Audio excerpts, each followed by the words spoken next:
Dante, putra artis Tamara Tiasmara dan mantan suaminya Angger Dimas sempat menyita perhatian publik belakangan ini. Publik juga masih bertanya-tanya seputar motif Yuda Arfandi yang menjadi tersangka dalam kasus ini. Hingga kini belum terungkap apa motif sebenarnya Yuda Arfandi menenggelamkan Dante hingga meregang nyawa. Dalam penyelidikan kepolisian, Yuda Arfandi mengaku menenggelamkan Dante untuk melatih pernafasan. Di tengah pemberitaan tersebut muncul pula kabar mengenai asuransi yang disebutkan bahwa Yuda yang tidak lain adalah kekasih Tamara sengaja menenggelamkan Dante agar uang pertanggungan asuransi Dante bisa cair. Sayangnya hingga saat ini tidak ada informasi yang jelas seputar jenis asuransi yang dimiliki Dante.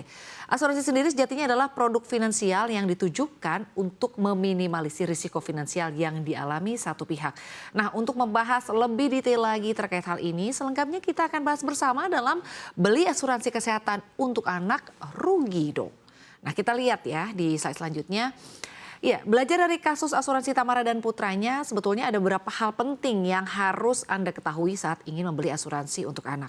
Adapun dua jenis asuransi yang umum dimiliki orang pribadi adalah asuransi jiwa dan juga kesehatan. Asuransi jiwa merupakan asuransi yang bertujuan untuk melindungi keluarga atau orang tercinta dari musibah hilangnya pendapatan keluarga karena tulang punggung mereka tidak lagi bisa memenuhi tanggung jawabnya dalam mencari nafkah, bisa jadi karena meninggal dunia atau cacat tetap total. Intinya, ketika musibah itu datang, maka perusahaan asuransi akan mencairkan uang pertanggungan ke penerima manfaat dan artinya sudah jelas ya, membeli asuransi jiwa untuk anak kecil bukanlah hal yang tepat lantaran anak ini tidak berstatus sebagai tulang punggung. Adapun asuransi yang tepat dimiliki anak adalah asuransi kesehatan lantaran dengan memiliki produk ini orang tua tidak perlu merogoh kocek dalam jika sang anak jatuh sakit. Asuransi kesehatan tidak hanya sebatas asuransi swasta dengan iuran mahal dan bisa memudahkan kita berobat di kamar VVIP di rumah sakit ternama. BPJS Kesehatan juga merupakan bentuk dari asuransi kesehatan yang bisa kita pilih.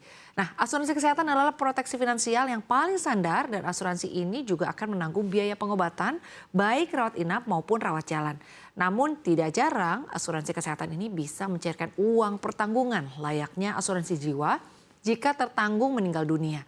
Hanya saja uang pertanggungan ini umumnya tidak sebesar asuransi jiwa. Nah, lalu bagaimana jenis asuransi kesehatan yang tepat untuk anak? Kita bahas di slide selanjutnya. Iya, berdasarkan jenis penanggungan manfaatnya, asuransi kesehatan ini dibagi menjadi dua jenis. Ada hospital benefit dan hospital cash plan. Sejatinya fungsi kedua asuransi ini sama, yaitu menanggung biaya pengobatan Anda selama menjalani perawatan di rumah sakit. Namun mekanisme pertanggungannya tentunya berbeda ya. Asuransi kesehatan hospital benefit biasanya ini memberikan pelindungan ke sejumlah kategori. Sebut saja untuk rawat jalan, rawat inap, serta manfaat lain seperti biaya operasi, dokter, dan lain sebagainya. Untuk setiap pos manfaat akan diberikan limit atau batas penanggungan maksimal. Sementara hospital cash plan adalah asuransi yang memberikan santunan harian saat Anda menjalani rawat inap di rumah sakit. Masing-masing asuransi ini memiliki kelebihan dan kekurangan, akan tetapi alangkah lebih baik bagi Anda untuk menjadikan asuransi hospital benefit sebagai asuransi utama jika harus berobat. Nah, selain itu Anda juga bisa mempertimbangkan asuransi kesehatan keluarga. Dengan memiliki asuransi kesehatan keluarga, maka tidak hanya anak yang akan terlindungi, melainkan seluruh anggota keluarga juga bisa terlindungi. Perhitungan premi yang harus dibayarkan dalam asuransi keluarga tentu bisa lebih terjangkau ketimbang Anda membelikan asuransi kesehatan untuk satu orang anak saja. Nah, asuransi kesehatan keluarga tentu bisa menjadi asuransi pelengkap ya untuk asuransi kantor maupun dari BPJS Kesehatan. Ketika asuransi kantor tidak bisa menanggung seluruh biaya perawatan Anda di rumah sakit, maka dengan adanya asuransi tambahan, Anda bisa memanfaatkan fitur coordination of benefit untuk meminimalisir pengeluaran Anda. Lalu kalau kita sudah punya asuransi, apakah dibenarkan membayar dengan kartu kredit? Kita simak lagi di slide selanjutnya. Iya, kabar mengenai asuransi Dante, putra Tamara Tiasmara yang meninggal dunia sempat viral di media. Kabarnya polis asuransi Dante lapse lantaran kartu kredit yang digunakan Tamara untuk membayar premi juga tidak aktif. Soraya Rashid yang tidak lain adalah sahabat Tamara mengatakan bahwa Tamara sudah lama tidak membayar premi asuransi milik Dante lantaran kartu kredit miliknya tidak aktif. Alhasil polis Dante menjadi lapse. Polis lapse adalah penghentian penanggungan jaminan asuransi karena tidak membayar premi yang sudah jatuh tempo. Sejatinya membayar premi asuransi dengan kartu kredit baik langsung ataupun cicilan memiliki banyak kelebihan. Membayar premi asuransi secara bulanan mungkin terasa ringan karena biayanya lebih murah. Namun jika disetahunkan maka pengeluaran Anda untuk premi tentu akan lebih besar ketimbang total premi yang Anda bayarkan dengan metode sekali bayar untuk setahun. Namun tidak semua orang tentu siap ya mengeluarkan uang dalam jumlah besar untuk melakukan pembayaran asuransi dalam setahun. Disinilah kartu kredit akan memainkan peranan penting. Dengan pembayaran kartu kredit, maka Anda bisa membayar uang premi di bulan selanjutnya atau mengubah metode pembayaran sekali bayar tersebut dengan cicilan 12 bulan. Di sisi lain, Anda juga perlu memperhatikan beban bunga. Kenaikan biaya premi yang disebabkan karena beban bunga ini juga cenderung lebih rendah ketimbang besaran premi yang dibayarkan perusahaan asuransi untuk metode pembayaran bulanan. Sebagai pemilik kartu kredit, Anda juga bisa mendapatkan promo-promo dari transaksi rutin Anda, sebut saja seperti miles atau poin. Namun patut diperhatikan ya bahwa Anda atau kita harus memperhatikan masa berlaku kartu kredit Anda dengan seksama. Hubungilah pihak bank penerbit kartu kredit untuk bisa mengantisipasi hal yang satu ini. Nah, selain asuransi kesehatan untuk anak, kita sebagai orang tua juga perlu memperhatikan asuransi yang cukup penting juga untuk anak, yaitu asuransi pendidikan. Kita akan bahas di slide selanjutnya.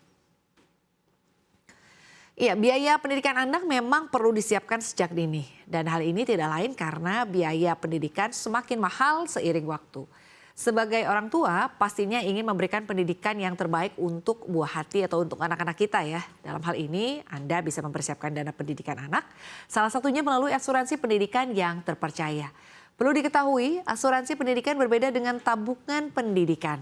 Disadur dari laman resmi Otoritas Jasa Keuangan, tabungan pendidikan merupakan produk tabungan berjangka. Sementara asuransi pendidikan adalah kombinasi antara produk tabungan dan asuransi jiwa berjangka. Asuransi pendidikan memiliki manfaat memberikan proteksi jika suatu saat terjadi risiko meninggal dunia atau lainnya dari pencari nafkah. Dalam hal ini umumnya orang tua. Jika terjadi hal-hal yang tidak diinginkan, maka asuransi pendidikan hanya akan memberikan jaminan biaya pendidikan anak. Lantas apa saja jenis asuransi pendidikan yang ada di Indonesia? Pertama, ada asuransi pendidikan Dwiguna, yaitu produk kombinasi antara proteksi asuransi jiwa dengan instrumen pasar uang. Lalu yang kedua, ada asuransi pendidikan unit link. Ini adalah jenis asuransi yang mengkombinasikan ya antara asuransi jiwa dan juga produk investasi. Ya pemirsa, dari ulasan di atas Anda telah mengetahui ya jenis-jenis asuransi baik kesehatan maupun pendidikan untuk anak dan juga tips memilihnya. Jangan lupa juga untuk membeli asuransi di agen atau perusahaan yang legal. Pastikan membeli produk asuransi di perusahaan atau agen asuransi jiwa yang memiliki sertifikat keagenan dari Asosiasi Asuransi Jiwa Indonesia dan perusahaan asuransi yang sudah terdaftar dan berizin OJK. Semoga saja tindakan preventif dan persiapan yang kita lakukan untuk anak-anak kita akan bermanfaat dan mendukung kehidupan mereka yang jauh lebih baik di kedepannya.